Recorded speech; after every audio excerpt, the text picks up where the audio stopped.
Hey everyone, I'm Neil. Thanks for tuning in to another episode of Flags Only, a podcast focused exclusively on flag football news and stories. So, for today's episode, I want to try to keep this pretty short. I'm hoping for 5 minutes or less. Don't hold me to that, but that's the goal here. And I really want to cover the three recent stories that really caught my attention. Maybe you'll recognize some of them, maybe not. But these are really the stories that I feel like really reflect well on what we're seeing in the growth and journey of flag football. So, the first story I want to hit on is the Fanatics Flag Football Classic. So, this is a flag football tournament that's a collaboration between Tom Brady and Fanatics. And this is, you've probably seen, been getting a lot of press in news media as well as social media. Obviously, alone, this is an interesting story, but the reason why it's been getting a lot of attention is because it was originally planned to occur on March 21st in a country called Saudi Arabia. But if you haven't been paying attention, there is a regional conflict going on right now in the Middle East. And so they've made the very sensible decision to move the flag football tournament from Saudi Arabia to Los Angeles, California. So this is going to be happening on Saturday, March 21st at 4 p.m.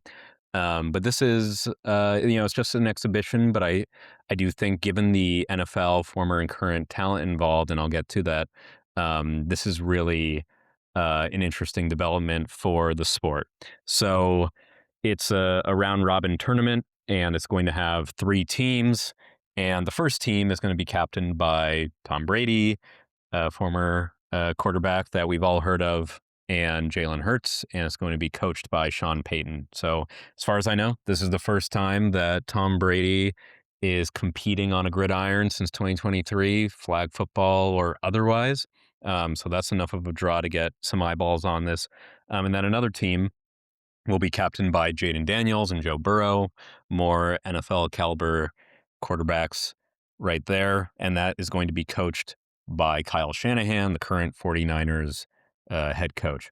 And so, again, this is Saturday, March 21st. It's going to be airing live on Fox, Fox One, and Tubi starting at 4 p.m. It's being hosted by the comedian and actor Kevin Hart. So, it doesn't mean that much in terms of standings or anything like that. There's no, this isn't contributing to anyone's stats because it's just an exhibition. But in terms of thinking about how flag football is just becoming increasingly something that people take seriously and need to pay attention to on that S curve that we've talked about, where it's slow at first, there's that minimal early adoption, and then all at once you see that explosive growth. I don't know exactly where we are on the S curve. Maybe we're right before the exponential growth. Maybe we're already in it.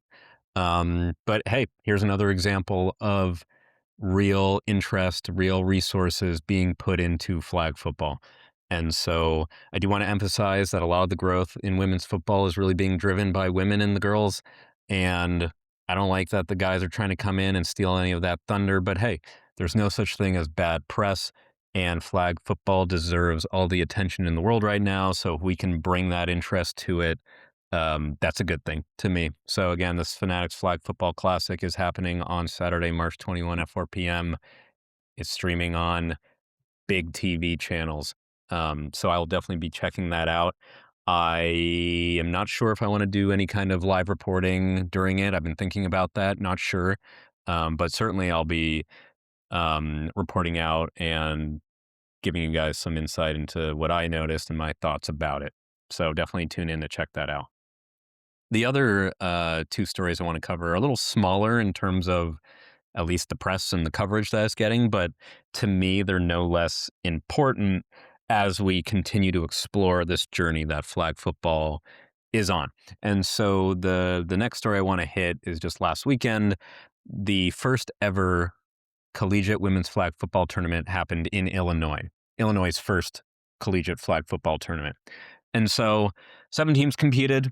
Um, Again, no huge stories other than the fact that it happened. And that might at first sound really minor and uninteresting, but think about it. 3 years ago, we went from 0 collegiate women's flag football tournaments in Illinois to 1. And going from 0 to 1 is a big deal. It is. And again, just what I was saying in that first segment about that S curve, like we are getting to watch this happen in real time. And we should consider ourselves very lucky because we're on the precipice of watching the birth and the growth of something akin to Major League Baseball, Major League Hockey, Major League Football, the NFL, the NBA, the WNBA. We're getting to watch that happen right here, right now. And there's a world that I don't think is that inconceivable where 10 years from now, 20 years from now, flag football is just part of life. And we're going to be seeing it on TV every Saturday or Sunday.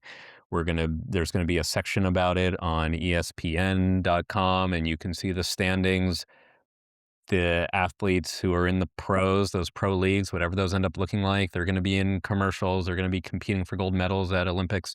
That's all happening, and we're getting to watch it.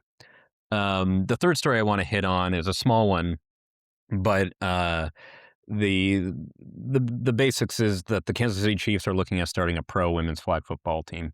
And we knew that, but apparently there was a luncheon attended by the Chiefs president, Mark Donovan. I was not invited, or at least I didn't receive my invitation in the mail. Maybe they got my address wrong.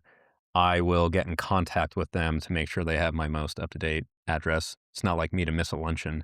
I don't know what food was served, but Mark Donovan did serve up. That was a terrible joke. Mark Donovan did serve up an interesting tidbit about how they are actively looking into potentially starting a women's flag pro football league. And that's not surprising. That's not, you know, different than what we've heard. And that's that, the NFL is actively investing $32 million in starting pro leagues. They're working with Tiger Woods media company to work on that pro league. So yeah, this is what we expected. This is what we wanted to see. And exhibit C, D, E, F, whatever. Um, we're watching this happen in real time. The Kansas City Chiefs, I am, anticipating they will have a pro league. I know Mark Donovan caveated it when he was serving that up, but it's going to happen. That's it for me. Those are the three stories I wanted to hit on. I went way over 5 minutes. I'm at 7.5, I think. So sorry for taking another 2.5 minutes of your time, but I just wanted to hit on those for y'all. And really looking forward to, again, continuing to report, continuing to watch this grow. And thanks for tuning in, everyone. Take care.